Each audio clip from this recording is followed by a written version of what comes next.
وكرم مجد وأظلم على سيدنا وحبيبنا وقدوتنا سيدنا محمد الفاتح لما أغلق والخاتم لما سبق ناصر الحق بالحق والهادي إلى صراطك المستقيم وعلى آله وصحبه حق قدره وبمقدار عظيم. سبحانك لا علم لنا إلا ما علمتنا إنك أنت العليم الحكيم. رب اشرح لي صدري ويسر لي أمري واحلل عقدة من لساني يفقهوا قولي لساني واهدي قلبي بجاه النبي والصحب الهادي. أما بعد. Para hadirin hadirat yang dimuliakan Allah Subhanahu wa taala, khususnya kita bersama Ustaz Zainal Abidin, mudah-mudahan Allah Subhanahu wa taala panjangkan umur beliau. Amin. Murid-murid beliau, amin. Allah berkahkan dalam keturunan beliau, amin. Mudah-mudahan Allah sampaikan hajat-hajat beliau, amin. Hadirin hadirat yang pada malam ini dimuliakan Allah Subhanahu wa taala. Syukur kehadirat Allah Subhanahu wa taala yang masih memberikan kepada kita kesempatan, kenikmatan, panjang umur, sehat walafiat, sehingga kita dapat berkumpul di majlis yang insyaallah ini majlis diberkahi oleh Allah Subhanahu wa taala. Amin. Majlis yang dicucuri oleh Allah Subhanahu wa taala, rahmat Allah Subhanahu wa taala. Amin. Mudah-mudahan kita hadir di majlis ini Allah panjangkan umur kita, amin. Allah berkahkan umur kita, amin. Allah berkahkan dalam keturunan kita, amin. Allah berkahkan dalam rezeki kita, amin. Dan mudah-mudahan Allah anugerahkan kita untuk berjumpa dengan Sayyidina Nabi Muhammad sallallahu alaihi wasallam, amin ya rabbal alamin. Hadirin di malam ini kita membaca daripada kitab Risalah Muhawadah karangan daripada Imam Al-Habib bin Kutub Abdullah bin Al-Haddad. Tadi kita telah membacakan daripada sejarah sirah Maulid baginda Nabi besar Muhammad sallallahu alaihi wasallam. Kita membaca Maulid itu adalah suatu hal yang sangat mulia bagi kita. Karena dengan kita membaca sholawat berarti kita telah memperkenalkan diri kita kepada Kanjeng Nabi Muhammad SAW. Dengan kita banyak membaca sholawat berarti otomatis kita ini mengenalkan diri kita.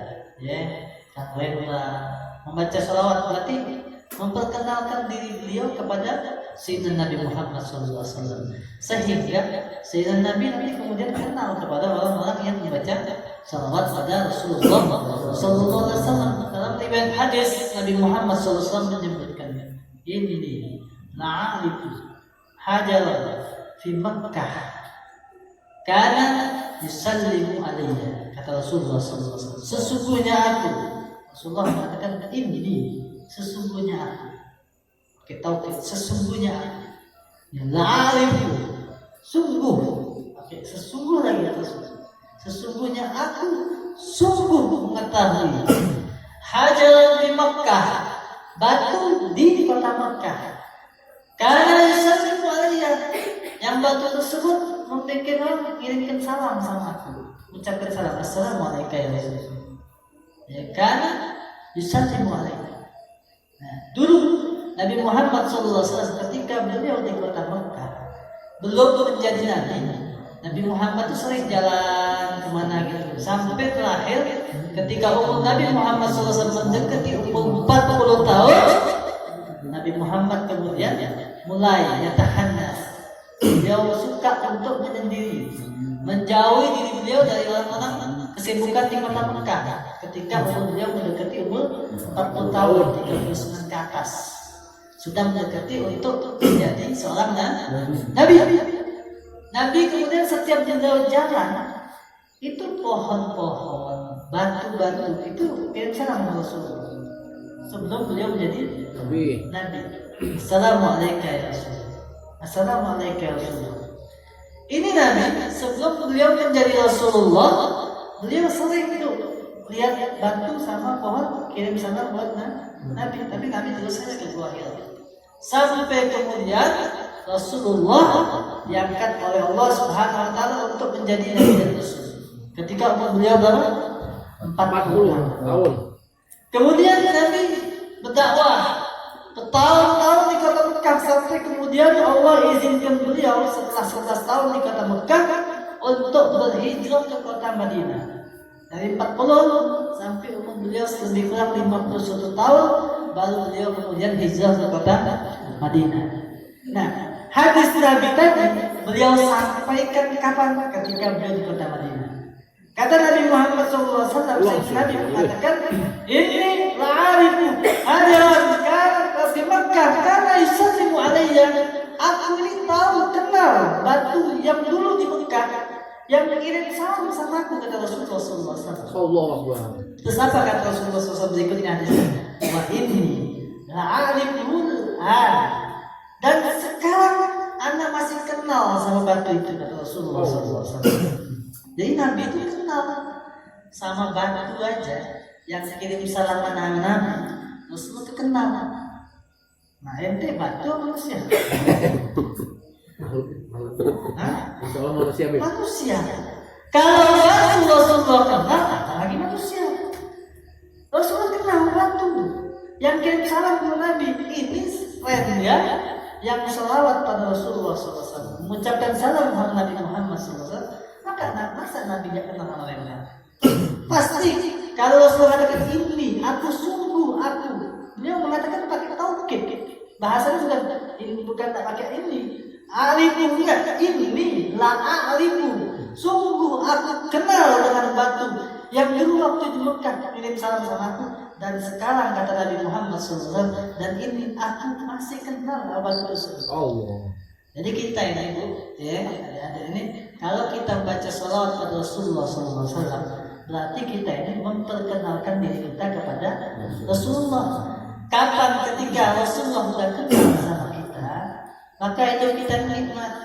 Ya sudah, tidak usah butuh dunia dan seisinya, karena tujuan kita dalam hidup dunia ini adalah mendapatkan ridhonya Allah dan ridhonya Rasulullah SAW.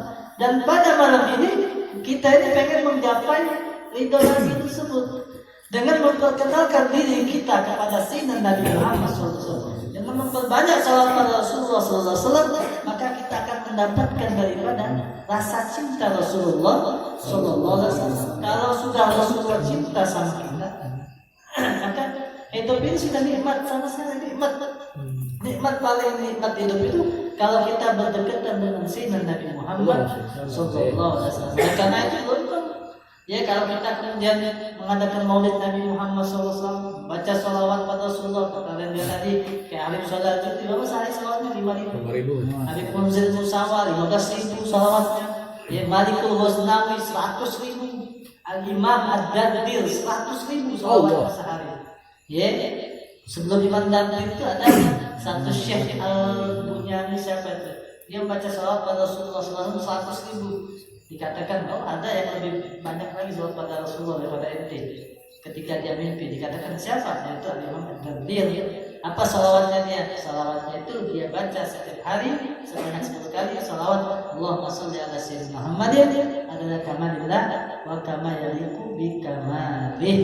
Itu 10 kali salawat itu sama dengan orang baca salawat 100.000 kali. Allah. Ya, jadi kalau kita pengen baca salawat 100.000 kali, udah ada sebenarnya. Baca salawat Allahumma sholli ala sayyidina Muhammad adada kamalillah wa kama yaliqu bi kamalih. Ini bacaan salawat yang pendek, tapi sebagai orang membaca salawat 100.000 kali salawat kepada Rasulullah sallallahu alaihi wasallam. Mudah-mudahan kita mendapatkan anugerah untuk selalu lidah kita basah dengan membaca salawat pada baginda Sayyidina Nabi besar Muhammad sallallahu alaihi wasallam. Nah, qala al-Imam Al-Habib Abdullah bin Ala bin Muhammad Al-Haddad radhiyallahu ta'ala anhu wa nafa'ana bihi wa bi ulumihi fi darain amin amin. Faslun wa alayka ya akhi bi islahi saridatika.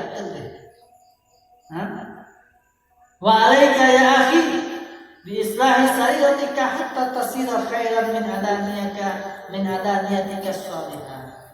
Al-Imam Haddad melanjutkan kita, menyuruh kita untuk memperbaiki hati kita, sehingga ya, yang dalam hati kita ini lebih baik daripada yang nampak. Orang itu kadang-kadang menampakkan kesolehan secara zahir, tapi batinnya kan belum tentu. Ya, kita ini semua orang itu tuh mendapatkan anugerah oleh Allah Subhanahu wa taala dengan ditutupnya aib kita. Sebenarnya kita ini tidak baik. Kalau seandainya Allah buka dari santernya penutup Allah itu kepada manusia, maka kita ini bakal ketemu orang itu masih ada ya Allah. Dan tahunya kita ini jelek semua. Tapi anugerah Allah Subhanahu wa taala sehingga kemudian Allah menutup aib kita sehingga seolah-olah kita lebih baik. Ya enggak? Kalau Allah buka sudah enggak baik semua. Tapi anugerah Allah Subhanahu wa taala sehingga semua aib kita yang ada pada diri kita ini Allah tutupkan sehingga orang lain itu melihatnya itu jadi baik gitu. Jadi sebenarnya manusia itu banyak kurangnya. Tapi karena hijab dari Allah Subhanahu wa taala sehingga orang menilai orang lain dengan zonnya dia, prasangkanya dia, menganggap orang tersebut adalah orang baik. Kata Nabi Abdullah Haddad, maka perbaiki hati itu perbaiki, jangan cuma menampakkan yang zahirnya saja, zahirnya bagus, tapi hatinya kotor, rusak. Wadhalika li'anna sarira maqbulun nadharil haq. Sebenarnya bukan yang tampil itu yang dilihat oleh Allah Subhanahu wa taala, tapi hati kita. Ya, bersih hati, tidak hasut sama orang lain, hasut dengki. Lihat orang lain punya motor, mulai dah. Oh, mudah-mudahan tuh orang itu kalau jalannya kecelakaan. Iya kan? Doanya enggak benar bagus banget. Mudah-mudahan tuh orang tabrakan. Itu hasut. Ya, orang seperti itu penyakit hasut. Tidak suka orang mendapatkan kenikmatan dari Allah Subhanahu wa taala. Orang yang dihasuti sebenarnya dia syukur. Banyak syukur sama Allah Subhanahu wa taala kalau ketika dia dihasuti. Kenapa? Karena orang enggak mungkin orang itu hasut pada seorang kecuali orang tersebut punya nikmat. Ya enggak mungkin. Ada orang hasut dia, alhamdulillah, berarti ada nikmat pada diri anak yang tidak ada pada diri dia, makanya dia hasut. Jadi orang itu sebenarnya kalau dia dihasuti, alhamdulillah. Beruntung. Karena apa? Ada nikmat yang ada pada diri dia tidak dimiliki orang tersebut sehingga orang tersebut hasut sama dia. Nah, jadi sebenarnya orang yang kemudian dia dihasuti sebenarnya dia itu mendapatkan nikmat dari Allah Subhanahu wa taala yang tidak dimiliki orang tersebut. Nah, orang yang kemudian dia punya penyakit hasut, maka dia harus perbaiki itu penyakit. Karena hasut ini rentetannya itu panjang nanti. Ketika orang sudah mulai hasut, nanti ujung-ujungnya larinya ke ghibah. Ngomongin dari belakang. Iya, ghibah itu muncul dari hasut. Kumpul nanti seolah-olah belajar sayuran, kan mau gosip. Ada tukang sayur lewat mulai dah rame, bener. Mau bukan beli sayuran, mau gosip. Ngomong itu tuh apa gini-gini. Nah, kenapa dia bisa gitu? Karena hasut. Ya kan tetangga sebelah tuh dia tuh mobilnya baru itu, kerja kagak paling dari toyol. Kenapa dia bisa ngomong seperti itu? Karena hasut. Karena tetangga sebelah punya mobil, sehingga ketika dia hasut mulai dah menerka-nerka seuzonnya muncul. Nah, penyakit yang paling susah yang besar itu adalah ghibah. Sedangkan ghibah ini dosanya sangat besar sekali. Ya Al-Quran yang mencaci orang yang melakukan ghibah. Ayuhibbu ahadukum ayyakula lahma akhihi maitan fakarihtumu. Apakah ente suka dari kalian itu salah seorang kalian untuk memakan bangkai? Bukan hanya bangkai saudara ente muslim. Parah banget. Makan bangkai aja sudah halal. Apalagi di bangkai saudaranya manusia. Saudara muslim lagi. Ya, ini bagaimana dosa itu terlalu berlipat ganda kalau orang tersebut melakukan ghibah. Ngomongin dari belakang, nanti bilang ibu sebelahnya, Bu, jangan ngomong itu, nolong itu. Oh enggak, memang kenyataan seperti itu. Ya kenyataan itulah yang namanya ghibah. Kalau dia kenyataan itu ghibah. Kalau tidak ada kenyataannya namanya fitnah. Wal fitnah itu asyaddu minal qatl. Jadi imma ente fitnah atau ente ghibah sudah. Dua saja. Nah, munculnya dua hal ini karena sebab hasut, penyakit hati. Nah, kalau sudah terus penyakit hati tersebut datang, ya, timbul di hati, maka hati kemudian menjadi hitam gelap. Ini sangat sulit untuk diobati. Wa kana min du'ahi alaihi salatu wassalam. Wa Allah ta'ala as-sirra wal alan fi kitabillah wa bada bi dzikri sirr. Wa kana min du'ahi alaihi salatu wassalam. Nah, Nabi Muhammad beliau sallallahu alaihi wasallam yang hatinya bersih. Nabi Muhammad itu orang yang di dalam hatinya enggak ada penyakit. Enggak usah Nabi Muhammad. Di Hadramut saja. Di Hadramut ini ulama ada cerita para wali Allah itu disebutkan dalam menakibnya para wali itu disebutkan di Hadramut itu ada ulama baca kitab Ihya Ulumuddin. Disebutkan dalam kitab Ihya Ulumuddin itu bahwasanya ada di antara manusia itu yang dia itu bangga kepada dirinya, lihat ini pokoknya ujub itu, bangga dirinya bahwa saya dia gini. Dia baca gitu dia ada. Emang ada orang kayak gini? Komentarnya apa? Emang ada orang kayak gini? Kenapa? Karena dia nggak ada penyakit di hatinya yang seperti di kitab ini. Saking bersihnya hatinya ketika dia baca kitab itu dia nggak percaya bahwasanya ada orang yang seperti ini. Ya, ibarat kata kayak orang di Hadramut sana, anak punya teman itu di Hadramut nih. Ya, juga Ajajen juga pernah cerita Ajajen yang nyimpennya berapa Rasulullah itu dia cerita di Seoul itu dia pernah lihat perempuan. Dia bilang jangan kiai, anak punya teman 4 tahun di Tarim itu tidak pernah lihat perempuan. 4 tahun sekolah di Tarim tidak pernah lihat perempuan. Pernah sekali dia lihat perempuan ketika di jalan ada anak kecil mau keluar dari jalan mau ditabrak kendaraan, itu perempuan lagi melambat kendaraan. Terusnya sekali selama 4 tahun. Ya, jadi dia nggak pernah tahu bentuk perempuan itu di Tarim nggak. Ini sama kita baca kita tadi, nggak tahu dia ada penyakit hati seperti ini, nggak tahu kenapa? Karena nggak ada di hati, penyakit hati. Sampai kemudian dia akhirnya berangkat ke Indonesia, transit ke Abu Dhabi apa Dubai baru dia bisa melihat perempuan, tapi masih sopan, ala pengen sopan. Nyampe kemudian ke Singapura, sudah mulai kurang pakaiannya. Kalau tadi pakaian lengkap, ke Singapura sudah mulai kurang pakaiannya. Sudah bajunya sudah mulai segini, kayaknya udah mulai kurang, mulai naik dikit. Masuk ke Indonesia lebih parah lagi, baru tahu dia di Indonesia lebih rusak lagi. Seperti itu ya. Jadi gambaran orang-orang seperti itu dia nggak pernah melihat hal seperti itu. Kenapa? Karena hati mereka itu hati yang bersih.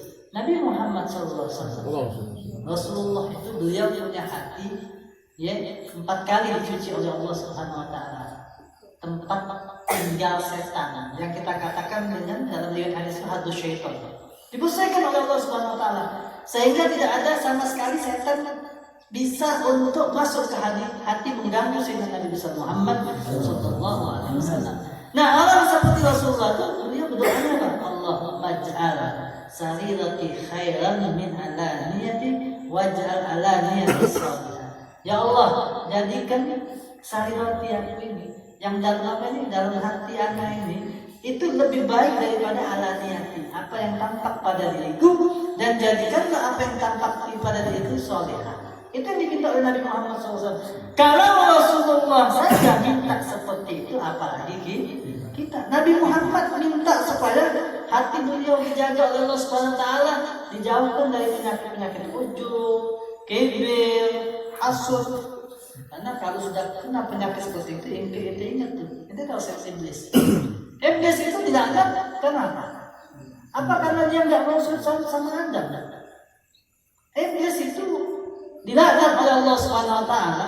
Kalau dikatakan dia berilmu, maka ilmunya itu lebih hebat daripada ilmunya malaikat. Ibadahnya, iblis kalah. Dia pemimpinnya malaikat dalam hal ibadahnya. Semua levelnya itu kalau dalam ujian itu A semua nilainya iblis, kecuali satu, kibir. Ketika dia mulai kibir, jatuh derajatnya di sisi Allah Subhanahu Wa Taala sehingga dia dilaknat oleh Allah Subhanahu Wa Taala. Apa yang ada pada iblis itu? Semua, ya, dia punya level itu udah tinggi semua. Nilainya A, kecuali kibir, dia nilainya F dalam ujian. Nah, gara-gara itu semua dia hancur di sisi Allah Subhanahu Wa Taala, dilaknat oleh Allah Subhanahu Wa Taala. Nah, itu gara-gara penyakit hati. Walaupun dohirnya hebat, ibadahnya hebat, ilmunya hebat, tapi kalau sudah kena penyakit, maka dia bakal jatuh di mata Allah Subhanahu wa Ta'ala. Dulu ada seorang ulama namanya Nuh bin Abi Maryam. Ulama namanya Nuh bin Abi Maryam. Ente tahu gelarnya dia di kalangan ulama ahli hadis. Ulama ahli hadis ini kalau nilai orang bukannya mudah. Ya, ulama kalau ada ulama Imam Bukhari atau Imam Syafi'i pernah mau belajar hadis sama seorang syekh. Dia dengar bahwa saya syekh ini singgung. Dengar kalau dia punya hadis yang mesti diambil. Berjalan dia berhari-hari untuk menemui syekh. Ketika dia datang ke rumah syekh tersebut, kebetulan nyampenya sore hari. Itu syekh dia punya binatang ternak kambing. Keluar kalau malam harus apa? Dibawa masuk kandangnya kan gitu kan malamnya. Kalau kambing juga masuk kandang, kalau anak dia lepas saja. Kadang-kadang lupa anaknya kemana-mana. Tahu-tahu sudah ada di motor aja. Kalau binatang dia cari, mana hilang? Mana kambing yang hilang? Anak ente? Lagi di pasar, ya apa-apa. Jadi kalau ayam, kambing dicari. Kalau anak nggak dicari kalau udah maghrib. Padahal mestinya waktu maghrib itu dinaikkan ibadah, ya enggak? Nah ini sudah waktu maghrib, udah mau malam dimasukkan. Nah ini binatang mau dimasukkan kandang kan mesti di apa namanya? Dipancing. Ya kalau ayam itu mau ditangkap pakai apa? Pakai beras ya. Beras. Gitu ya. Nanti ayamnya dekat baru dikasih makan. Ini ulama ini yang ahli hadis ini dia ngasih kambing dengan atau pancingan itu. Setelah kambingnya dekat ditangkap oleh dia. Apa ya Imam Bukhari atau Imam semisalnya anda tahu lupa cerita ini mana lagi baik disebutkan langsung batal dia, tidak mau mengambil hadis riwayat dari orang ini. Kenapa? Karena dia berani berbohong sama kambing. Bohong sama kambing, mestinya kan dikasih makan, ini enggak dikasih, pas dekat ditangkap. Nah itu ulama hadis sampai situ. Ya, imam yang lain, dia pengen mendapatkan riwayat hadis dari Syekh Fulan yang dia kenal sebagai wali min auliyaillah, orang yang soleh menurut pandangan itu. Ceritanya orang, tapi ketika dia ini kebetulan itu Syekh keluar dari masjid. Ketika itu dia berludah ke sebelah kanan, berhenti dia, nggak mau lagi ambil hadis dari Syekh tersebut.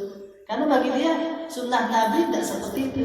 Sunnah Nabi makruh untuk berludah ke sebelah kanan, langsung tidak mau terima hadis. Nah ini ulama hadis kalau menerima riwayat hadis itu orang tuh sangat hati-hati benar. Makanya tidak mudah untuk menilai ini hadis sahih atau ini hadis hasan. Ya, tidak mudah. Bukannya semua orang hadisnya sahih hasan, tidak mudah. Orang-orang level kelas seperti Imam Bukhari, Imam Muslim itu baru kelas-kelas tinggi. Ya. Nah, ini ceritanya itu seperti itu. Nuh bin Abi Maryam digelari oleh para ulama dengan gelaran al-Jami. Apa makna Jami? Jami itu artinya yang mengumpulkan. Kenapa dia mendapat gelar Jami? Karena yajma'u kulla ilmu. Karena dia ini mengumpulkan seluruh ilmu. Ilmu tafsir, ilmu hadis, ilmu ini. Semua ilmu dia punya. Tapi riwayat Nuh bin Abi Maryam itu ditolak oleh ulama. Kenapa? Karena dia yajma'u kulla ilmu illa siddiq. Dia itu mengumpulkan seluruh ilmu. Ilmu apa? Mantik dia punya, balaghah dia punya, nahwu dia punya, hadis dia punya, tafsir dia punya, semua ilmu kecuali siddiq. Dia orangnya nggak jujur. Iya, mendapat gelar al-Jami itu bukan mudah di kalangan ulama. Ulama memberi gelar Jami ini karena memang levelnya hebat penggunaan dia. Nah, dia ini nggak jujur. Satu dia penyakitnya nggak jujur. Ya, dia banyak memalsukan hadis dan setiap dia memasukkan hadis diterima oleh orang lain. Kenapa? Karena dia ulama. Jadi setiap dia gaulan Nabi SAW orang percaya. Kenapa? Dia ngomong ustaz. Orang percaya. Ulama. Dan tahunya hadisnya palsu. Nah ini gara-gara siddiq ketidakjujuran maka Allah kemudian menjatuhkan derajatnya dia. Makanya hati-hati nih penyakit hati ini harus kita obati. Ya, tapi kemudian jangan orang kemudian menganggap berarti kita ini penyakit itu ada pada diri semua orang. Penyakit hati itu ada pada diri semua orang. Sama kayak penyakit sakit kepala, sakit gigi, sakit perut, sakit lagi. sakit mata itu ada pada diri semua orang. Setiap orang pasti mempunyai penyakit hati kecuali Rasulullah SAW. Maka penyakit seperti ini harusnya kita obati dan dia pasti ada pada diri setiap manusia. Nah ini yang diminta oleh Nabi Muhammad SAW. Allahumma jal sarirati khairan min alaniyati wajal alaniyati salihah wa mata salihati sarirah salihati alaniyah la muhalata fa inna dhahir amalan yakun tabi'an lil batin salahan wa fasadan. Kapan orang tersebut hatinya sudah baik, maka insya Allah amalia dia sehari-hari bakal menjadi baik asal hatinya itu baik. Sebagaimana Nabi Muhammad SAW bersabda, Inna fil jasadi mudghatan idza salahat salaha biha as-sa'irul jasad wa idza fasadat biha sa'irul jasad ala wa hiya qalb.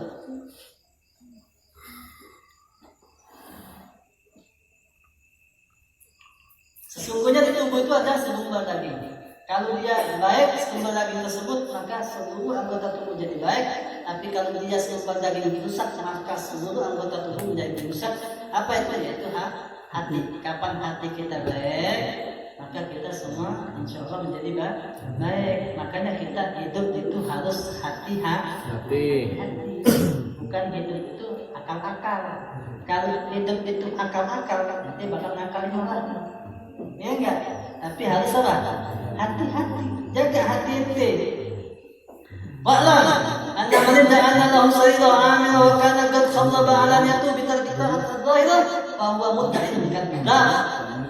Ketahuilah barang siapa yang dia mengaku-ngaku bahwasanya dalam diri dia, hati dia itu amirah, baiklah, penuh dengan inilah sifat-sifat yang baik. Waqad wa kana qad khallaba alaniyatahu. Kebalikannya, tapi dia zahirnya juga tidak dilaksanakan bitar kita atau zahir meninggalkan ketaatan bahwa mudahin kata. Ada orang mengaku hatinya baik tapi sholat kagak. Ini namanya orang yang bohong. Pakai jilbab enggak. Yang penting itu jilbab dan hati kita. Kata si artis itu. Jadi kalau dari semua jilbab nanti jilbab itu yang penting itu dilebakkan hati kita dulu. Hanya mudahin kadzdzab. Orang seperti ini orang bohong. Karena apa? Tidak mungkin orang itu bisa dia menjilbabkan hatinya secara 100%, nggak bisa. Karena apa? Karena penyakit hati itu pasti ada setiap orang itu. Kalau yang zahir ini adalah syariat baginda Sayyidina Nabi Muhammad SAW yang harus dilaksanakan kewajiban. Kalau untuk membersihkan hati itu melalui proses yang puluhan tahun, bukan hanya setahun 2 tahun. Lama itu bertahun-tahun mereka itu untuk berusaha membersihkan hati mereka. Bertahun-tahun dia melalui khawatnya, melalui Habib Abu Bakar bin Muhammad As-Seggar yang di Gresik itu. Berapa tahun beliau bisa mendapatkan wali kutub sampai bertahun-tahun itu. Beliau di kamar untuk menjauh dari manusia selama 15 tahun, tidak kumpul dengan manusia. 15 tahun. Ini baru setahun 2 tahun kita bersih, jilbabkan hati kita, baru jilbabkan diri kita. Nah orang seperti ini gak nyambung hidupnya. Beda. Ada mudahin kadzdzab, orang bohong itu. Manita hadati islahi anti bitasini zayyi wa hayati wa taqwim nasli wa wazni harakati wa sakarati bi qudi wa qiyami wa masyihi wa taraka batinahu mashunan bi khaba'il akhlaq wa dadail ittiba' wa huwa min ahli tasalluq wa qiya' wal muridina 'anil maula. Dan kebalikannya, bagi orang yang kemudian berusaha memperbaiki yang tampak pada diri dia tapi dia meninggalkan daripada hati yang kemudian dia tarkibat wa tarakabat masyunan bi khaba'is, meninggalkan hatinya kotor, maka orang tersebut termasuk ahli tasawuf dia, orang yang dia. Makanya kata Syekh Ali Gumha, ya, ente pengen tahu kadar diri ente kapan? Ya, kalau ente pengen tahu kadar diri ente ketika ente lagi sendirian. Kalau ente pengen tahu kadar diri ente, nah ente sendirian. Tahu nih kadar diri ente. Karena kalau kita lagi kumpul sama orang, kita banyak senyum misalnya kan, banyak ini ahlan. Tapi ketika ente sendirian, apakah bisa cepat lama senyum misalnya? Bukan senyum sendiri ya, itu kita tuh merasa diri kita merasa bagaimana dengan orang lain gitu. Ya, kalau depan orang lain, depan mertua khususnya, ya, mulai dah salatnya usul Allah. Khusyuk banget. Jangan. Wah, bilangin kan khusyuk enggak ada tuh bacanya bismillah. Oh, paseh banget. Karena apa? Di belakang. Nah, tapi kalau udah selesai bismillahirrahmanirrahim. Salat zuhur, asar, maghrib, isyanya hitungannya per detik. Tapi kalau sudah depan mertua lama banget. Nah, ini itu namanya ahli tasawuf mulia. Maka Syekh Ali Domah menyebutkan bukti Mesir Azhar, dia mengatakan ente kalau pengen tahu kadar diri ente, maka lihat diri ente ketika ente sedang berdiri. Apakah sama ketika pelapor ente ketika ente kumpul sama mertua ente atau kumpul sama teman ente? Maka fa'iyaka ya akhi antastur syai'an lawan dhahara lin-nas kunta tastahi min dhuhurihi haya'an yansha'u min khawfil istighfar. Maka janganlah engkau kemudian menutupi diri ente yang kalau memang tampak di hadapan manusia ente bakal malu. Jadi jangan kemudian ente jadi orang liar gitu. Jangan kemudian ente hanya ketika depan orang menampakkan kebaikan, tapi di belakang orang ente lakukan hal yang tidak baik. Kama qala al-arifin la yakunu sufiyan hatta yakuna bihaythu law tiba bi jami'i ma fi batini ala tabaqin fi sufi mastahya min dhuhuri syai'in minhu fa in lam taqdir an tajal sayyatan khairan min radika fala aqbal min an tastawiya bainahuma. Ya, fala aqbal min an tastawiya tusawwi bainahuma. Kalau memang ente tidak bisa menjadikan batin ente itu lebih baik daripada yang tampak, maka setidaknya ente harus sama ratakan. Jadi perlakuan diri kita harus adil. Kapan kita baik secara zahir, maka kita juga harus baik secara batin. Fayakunu imtisaluka li amrillah ta'ala wa tinabuka li nahyihi wa taqdimi li haramatihi wa musara'atika fi mardati fil khala' wal mala' ala haddin sawa. Maka perlakuan ente sendirian dengan ramai itu harus sama. Ketika ente sendirian ibadahnya 5 menit misalnya, maka ketika ramai-ramai juga harus ibadahnya 5 menit. Jangan ketika orang ramai ente baca la ilaha illallah panjang, la ilaha illallah, tapi nangis sudah. Tapi ketika sendirian la ilaha illallah. Ya boleh, harus sama. Ya, wahadi awalul qaflam dzalika wa billahi taufiq. Inilah pertama kali kaki diinjakkan seorang hamba di dalam jalan dia untuk sampai kepada Allah Subhanahu wa taala. Artinya kata Imam Haddad, kalau ente pengen pertama kali makrifat kepada Allah Subhanahu wa taala, maka jalan pertama yang ente harus lakukan adalah menyeimbangkan antara zahir sama batin. Batin ente perbaiki, zahir juga ente harus perbaiki. Dua-duanya ini harus seimbang. Ketika sudah mulai seimbang atau bahkan sirnya itu lebih baik daripada alaniah, itu baru pertama kali ente meletakkan kaki ente untuk makrifat kepada Allah Subhanahu wa taala. Artinya jalan kita masih jauh. Baru satu langkah.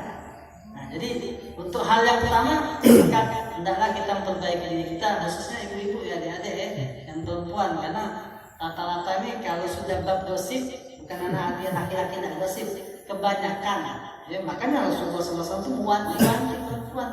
Rasulullah itu mewanti-wanti. Nabi Muhammad itu sebelum wafatnya itu kalimat terakhir beliau apa? As-sholah sama an-nisa, perempuan. Hati-hati tuh, wama malaikat aimanukum. Wanti-wanti Nabi Muhammad SAW. Selain sholat, perempuan tuh perhatikan. Kenapa? Karena perempuan ini yang harus perlu kita sangat jaga ekstra. Bukan berarti laki-laki enak-enakan, enggak. Perempuan itu yang paling kita harus perhatikan. Karena perempuan ini, kapan dia melakukan suatu hal yang salah saja sedikit, maka tanggung jawabnya besar. Ya, suaminya juga kena. Perempuan bersalah, suaminya kena. Iya.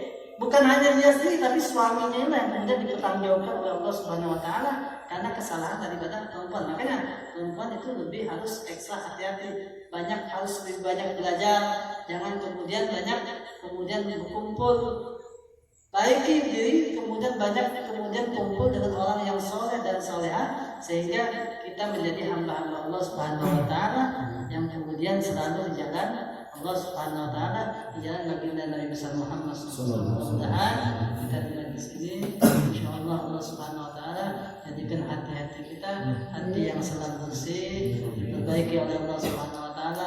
Mudah-mudahan dengan duduknya kita dengar di sini, berkah daripada di sini, Allah bersihkan hati kita, Allah jauhkan hati kita dari sifat kibir, sifat ujub, sifat hasud, dan sifat-sifat kotor yang lainnya, sehingga sifat-sifat itu tidak ada pada diri kita, dan kemudian kita perbaiki daripada zahir daripada diri kita, meningkatkan nilai ibadah kita kepada Allah Subhanahu Wa Taala, menjalankan daripada sunnah Nabi Muhammad SAW.